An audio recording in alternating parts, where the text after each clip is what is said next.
खबर कल की है। अमेरिका ने, मतलब ये असल में कल की कहा जाए कि आज 31 मार्च है और आज सुबह 4:56 पर आरटी ने इसे पोस्ट किया है। इस्फहान शहर में एक बहुत बड़ा हमला हुआ है। ये सुबह हुए हमले की जो तस्वीरें हैं, अगर आप उन्हें देखें और इसकी गहराई को इस बात से समझें कि ट्रंप ने अपने ट्रुथ सोशल पर केवल एक मैसेज के रूप में इस तस्वीर को लगाया हुआ था, जिसके मायने ये निकाले जा रहे थे कि इन्होंने एक बड़ा बंकर बस्टर बम चला दिया है B-2 बॉम्बर से। ये बंकर बस्टर बम कहा जाता है कि मदर ऑफ ऑल बॉम्ब है, यानी कि अगर कोई न्यूक्लियर हमला हो उसके बाद जो सेकंड मोस्ट सबसे घातक बम है वो अमेरिका ने इस्फहान शहर में चलाया है। कहां है ये इस्फहान शहर? ये रहा साहब, ईरान के बिल्कुल मध्य में है। क्या खासियत है? कहा जाता है कि ईरान ने अपना सारा असलहा, मिसाइल, अपने यूरेनियम को एनरिच करके यहीं रखा हुआ है। अमेरिका का मानना है कि फोर्दो, नातांज और इस्फहान ये 3 जगह ऐसी हैं जहां पर ईरान जब जब अपने न्यूक्लियर एनरिचमेंट प्रोग्राम को चलाता है तो इन्हीं शहरों के नीचे बनी हुई टनल्स में वो काम करता है। जमीन के नीचे लगभग 60 मीटर से अधिक गहरी टनल्स में ये सारे काम होते हैं। अमेरिका का जानना है, अमेरिका की गुप्तचर विभाग की एजेंसियों का मानना है कि लगभग 250 फीट नीचे जाकर इन्होंने गहरी सुरंगें बना रखी हैं और उन्हीं में ही सेंट्रीफ्यूगल मशीनें लग करके यूरेनियम को एनरिच करने का काम कर रही हैं। ये एनरिचमेंट क्या होता है इसे भी समझेंगे। फिलहाल के लिए इसी इस्फहान शहर में जहां यूरेनियम एनरिच हो रहा है, वहां की तस्वीरें कुछ इस तरह की आज सुबह सुबह निकल कर आई। अमेरिका इस चीज की लंबे समय से तैयारी कर रहा है। चर्चा है कि यहां पर इन्होंने एक बंकर बस्टर बम चलाया है। बंकर बस्टर बम वो बम होता है जो इतनी गहरी उस टनल में जाकर के फट सके, बहुत तेजी से जाए और उतनी नीचे जमीन के अंदर बनी हुई गहरी सुरंगों में जाकर के ब्लास्ट कर सके। इसी ब्लास्ट के साथ साथ एक खबर और एक दिन पहले आती है कि ट्रंप चाहते हैं कि वो मिलिट्री ऑपरेशन करके ईरान के यूरेनियम को चुरा कर वापस ले आए। इसको चुराना कहें या फिर छीन कर ले आए। यूरेनियम के बारे में अपडेट यह है कि ईरान के पास 400 किलोग्राम के आसपास एनरिच्ड यूरेनियम है, जिसे वह परमाणु बम बनाने में उपयोग में ले सकता है। उसे लाने के लिए अमेरिका ईरान में पैदल सैनिक उतार सकता है। अपडेट यह है कि 10,000 अतिरिक्त सैनिक और भेजे जा रहे हैं।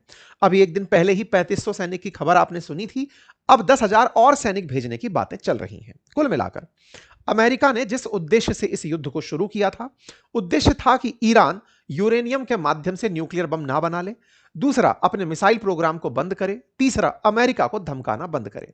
इन सबके कोर में न्यूक्लियर बॉम्ब था। कहा जाता है कि एक फुटबॉल के आकार का न्यूक्लियर बॉम्ब पूरे 10 लाख की आबादी वाले शहर को तबाह करने के लिए पर्याप्त है। ऐसे में अगर यूरेनियम ईरान के पास उपलब्ध रहता है तो वो उस यूरेनियम से दुनिया के किसी भी शहर में बहुत बड़ी विभीषिका ला सकता है। तो अमेरिका ईरान को ऐसे यूरेनियम को रखने नहीं देना चाहता, इसीलिए वो उसे टारगेट कर रहा है। अब थोड़ा सा हम यूरेनियम के बारे में भी जान ही लेते हैं। साथियों, यूरेनियम नाम का ये जो तत्व आप सुन रहे हैं, ये रेडियो एक्टिव पदार्थ है। यहां से अल्फा बीटा गामा जैसी विकिरणें बाहर निकलती हैं। जब यह तत्व बम के रूप में बनाकर कहीं नाभिकीय विखंडन अभिक्रिया से गुजरता है तो यह तो हुई तकनीकी भाषा। यूरेनियम को कुछ इस प्रकार से आप पीरियोडिक टेबल के एक तत्व के रूप में पहचानते हैं, जिसका एटॉमिक नंबर 92 होता है। एटॉमिक नंबर 92 वाला यूरेनियम 238 के फॉर्म में जनरली पाया जाता है। यूरेनियम पीरियोडिक टेबल के अंदर उपस्थित एक ऐसा एलिमेंट जो अपने कई आइसोटॉप्स के कारण जाना जाता है। आइसोटॉप्स का मतलब इसके सेम एटॉमिक नंबर पर बहुत सारे समस्थानिक उपलब्ध होते हैं। यूरेनियम 92 233, यूरेनियम 92 235, यूरेनियम 92 238, यानी कि यहां पर 33 35 38 लिखा जाता है। यहां पर जब 235 वाला यूरेनियम उपलब्ध होता है तो वो यूरेनियम सबसे घातक यूरेनियम माना जाता है। जैसे लोहे को लोहे के अयस्क के रूप में निकाला जाता है खदानों से, वैसे ही यूरेनियम को पिच ब्लेंड के रूप में निकाला जाता है खदान से। यूरेनियम का जो ओर है वो पिच ब्लेंड है और उस पिच ब्लेंड से यूरेनियम U35 निकालना एक बहुत बड़ी प्रक्रिया है। कहा जाता है कि 100 किलो अगर आपने यूरेनियम निकल कर रखा हो तो उसमें से यूरेनियम U235 की जो मात्रा है ये 1% से भी कम होती है। ऐसा करने के लिए बड़ी बड़ी सेंट्रीफ्यूगल मशीनों की जरूरत पड़ती है, जो रात दिन घूम घूम कर जैसे दूध से मक्खन निकलता है, ऐसे उस ओर से यूरेनियम U35 बाहर निकालती हैं। 235 जो यूरेनियम है उसको बनाने के लिए कुछ रासायनिक अभिक्रिया भी होती हैं। जैसे इस 238 से कुछ अल्फा बीटा गामा जैसी चीजों को बाहर निकालकर इसे 235 में बदला जा सकता है। इस प्रक्रिया के लिए भी नाभिकीय अभिक्रियाओं की आवश्यकता होती है। इन नाभिकीय अभिक्रियाओं को कराने के बाद यूरेनियम 235 की मात्रा बढ़ाने के इस प्रोसेस को यूरेनियम एनरिचमेंट कहते हैं। यूरेनियम एनरिच्ड जब हो जाता है 90% से ज्यादा, तब वो न्यूक्लियर बॉम्ब बन पाता है। कहा जाता है कि ईरान के पास 400 किलोग्राम से अधिक एनरिच्ड यूरेनियम है, लेकिन उसकी प्योरिटी अभी 60% ही है। अगर वो 90% पार कर गई तो वो न्यूक्लियर बॉम्ब बनाने में काम आ जाएगी। उम्मीद है कि आप लोगों को यह जानकारी समझ में आई हो।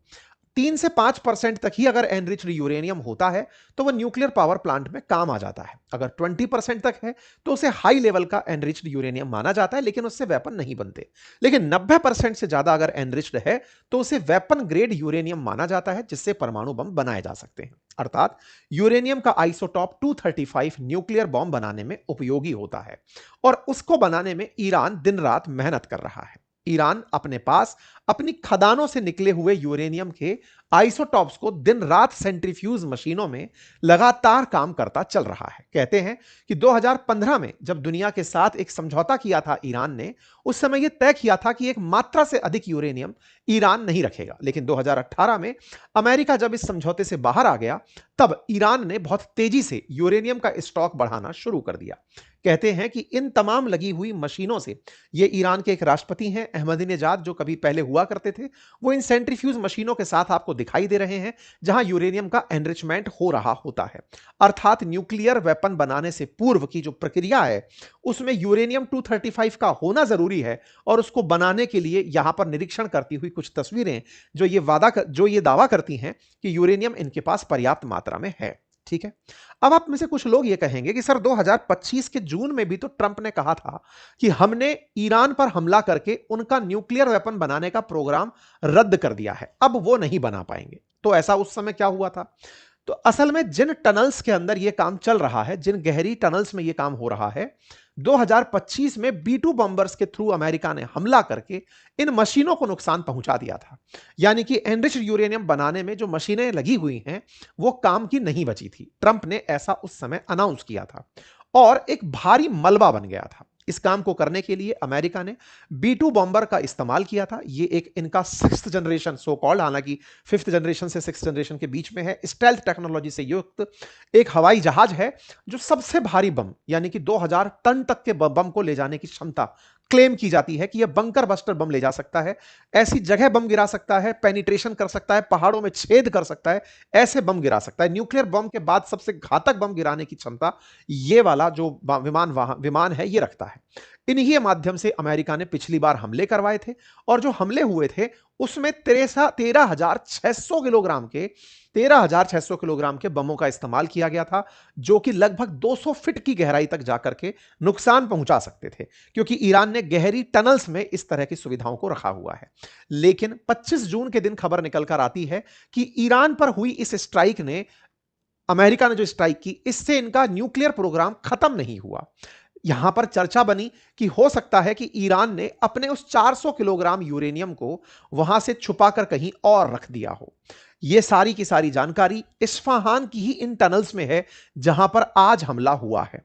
अर्थात आईएईए जो ये खुद मानता है कि ईरान के पास में जो यूरेनियम है, उस यूरेनियम की जो जगह है वो इस्फहान है और यहीं पर हमला हुआ है। ईरान ने अपनी तरफ से कहा कि साहब, ईरान ने जो हाई एनरिच्ड यूरेनियम रखा हुआ था अंडरग्राउंड फैसिलिटीज में इस्फहान में, जून में भी अमेरिका ने यहीं हमला करके उस पूरी व्यवस्था को नष्ट कर दिया था, लेकिन उससे यूरेनियम नष्ट नहीं हुआ था। बाद में ईरान निकल कर आता है, 15 मार्च की खबर है, और ईरान का कहना है कि उस मलबे में जो अमेरिका ने उस समय बम धमाका किया था, उसी मलबे में इनके यूरेनियम दब गए।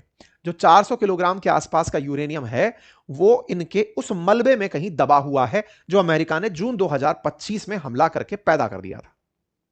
ऐसे में ईरान न्यूक्लियर बॉम्ब नहीं बना पा रहा है और ना ही वो अपना यूरेनियम बाहर निकाल पा रहा है। अच्छा, अब सवाल दूसरा बना, तो फिर अमेरिका क्या करेगा? तो अमेरिका की फिलहाल प्लानिंग बताई जा रही है कि वो इसी इस्फहान के मलबे में पहुंचकर उसे ढूंढकर 400 किलोग्राम के जो आसपास का यूरेनियम है उसे लेकर अपने सेना के दम पर वापस बाहर निकलेगा। इस तरह के कयास हैं कि अमेरिका ईरान के पास उस मलबे में भी उस 400 किलोग्राम यूरेनियम को नहीं छोड़ने देना चाहता। 460 किलोग्राम के आसपास एग्जैक्ट वैल्यू क्लेम की जाती है। ट्रंप अपने जो सैनिक भेजने की तैयारी में है, या तो उन्हें खर्ग आइलैंड पर भेजकर ईरान का जहां से 90% तेल एक्सपोर्ट होता है उसे कब्जाएंगे, या फिर इस इस्फहान में जहां न्यूक्लियर वेपन के जो एनरिच्ड यूरेनियम दबे रह गए हैं उन्हें निकालने का प्रयास किया जाएगा। अब आपके दिमाग में एक प्रश्न आएगा कि साहब ऐसे में तो वो लीक भी कर सकते हैं, ब्लास्ट भी कर सकते हैं, और आज सुबह ही हमला हुआ है, ऐसे में तो यदि वहां पर फट गए वो जो 400 ग्राम है, 400 किलोग्राम है, तो यहां तो बहुत बुरी मुसीबत खड़ी हो सकती है। बिल्कुल, इसीलिए मैंने आपसे कहा कि इनकी जो प्लानिंग है उसमें सबसे बड़ी चिंता इस बात की कि अगर वो एनरिच्ड यूरेनियम किसी भी प्रकार से एक्टिवेट हो गया तो यह अपने आप में एक बड़ी दुर्घटना बनकर पूरे पूरे वेस्ट एशिया के लिए निकलकर आएगी। 400 किलोग्राम उस पूरे वेस्ट एशिया में कहर बरपाने के लिए पर्याप्त है। ऐसे में अमेरिका सेंट्रीफ्यूज मशीनें नष्ट कर चुका है और उसे बाहर निकालने के लिए लगातार प्रयास जारी हैं। कहा जाता है कि अमेरिका 30 अप्रैल तक ईरान में अपनी सेना उतार सकता है और यहां से उस पूरे की पूरे यूरेनियम को बाहर लेकर आ सकता है। लेकिन इसमें चैलेंजेस ये हैं कि ईरान ऐसा होने नहीं देगा। ईरान जमीन पर अमेरिकी सैनिकों को आता देख उन पर बड़े हमले करेगा। रशिया इनके इस प्लान की ऑलरेडी बुराई कर चुका है, विरोध कर चुका है, लेकिन ईरान वाले अमेरिका को वीडियो बना बनाकर धमका रहे हैं। कह रहे हैं कि अगर तुम्हारे मन में 1% भी ऐसा ख्वाब है कि तुम खर्ग आइलैंड आ जाओगे या फिर तुम इस्फहान आ जाओगे तो तुम यहां से वापस नहीं जाओगे। लेकिन अमेरिका ने अपनी तरफ से आज सुबह उस शहर में जहां पर बड़ी मात्रा के अंदर टनल्स में बहुत सारा वेपन रखा है वहां पर हमला किया है। संभावनाएं हैं कि फिर से उस यूरेनियम साइट को इन्होंने टारगेट किया है। खैर, ऐसी स्थिति में जो सबसे बड़ी चिंता है वो ये कि अमेरिका ईरान को अब एक बहुत बड़ा सबक देने की प्लानिंग में है। विशेष रूप से वो अमेरिका जो ट्रंप के कहे अनुसार ऑलरेडी अभी सीज में है, सीज फायर में है। अकॉर्डिंग टू ट्रंप अभी हमला होना ही नहीं था, लेकिन इन्होंने सुबह सुबह हमला कर दिया। इसका मतलब ट्रंप की बातों का कोई महत्व नहीं रह गया है। इसीलिए हमने आज से 2 दिन पहले एक मैडमैन थ्योरी इन पर अप्लाई करते हुए आपसे कहा था कि ये कहते कुछ हैं करते कुछ हैं, इसलिए लोग इन पर ट्रस्ट नहीं कर रहे हैं। इसी ट्रस्ट के अभाव में न्यूक्लियर बम के हमले की चिंताएं बढ़ रही हैं। यह चिंता यूएन के अंदर भी बहुत तेजी से व्यक्त की जा रही है। कहा जा रहा है कि यूनाइटेड नेशंस के अंदर एक लॉबी है जो ईरान पर न्यूक्लियर हमला कराना चाहती है। ऐसा आरोप लगाते हुए यूनाइटेड नेशंस के एक अधिकारी ने अपने पद से इस्तीफा दे दिया। उसने कहा कि मैं ऐसी जानकारियां नहीं सुन सकता। एक प्रॉपर लॉबिंग हो रही है कि अच्छा होगा अगर ईरान पर न्यूक्लियर बम गिर जाए तो कम से कम स्ट्रेट ऑफ हॉर्मुज खुल जाएगा। और ऐसा कहते हुए इन यूएन के प्रतिनिधि ने अपने पद से इस्तीफा दे दिया और अपने पद से इस्तीफा दिख करके इन्होंने अपनी जानकारी, जो कि एक पैट्रियाटिक विजन एसोसिएशन के प्रतिनिधि के रूप में ये काम कर रहे थे, इन्होंने अपनी जानकारी पब्लिक में कर दी और इन्होंने कहा कि मैं इस काम को इसलिए छोड़ रहा हूं क्योंकि यहां पर after much reflection and after it become clear to me that some UN senior are serving a powerful lobby and not the UN, I have decided to suspend all my duties as PVA main representative at the UN from all UN committee group of which I was member. I cannot in good conscience be part of or witness to what is happening at time when UN is preparing for possible nuclear weapon use.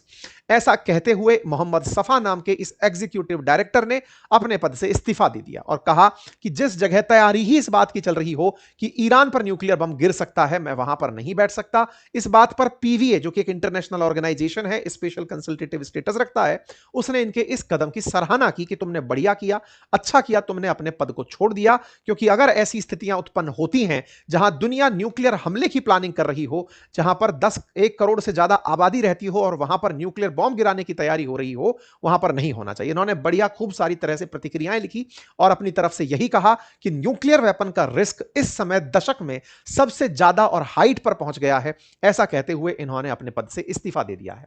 इससे पहले WHO के अधिकारियों ने भी स्वीकार किया था कि पश्चिम एशिया में अमेरिका, इजराइल और ईरान के बीच युद्ध में और तनाव बढ़ रहा है, जो परमाणु तबाही के बहुत बुरे परिदृश्य की तरफ बढ़ रहा है। कुल जमा अर्थ यह है कि ट्रंप ईरान को रोकने के लिए कुछ एक्सट्रीम करेंगे, ये सब अब मान तो रहे हैं, अब बस जानकारी बाकी है कि ये किस दिन हुआ।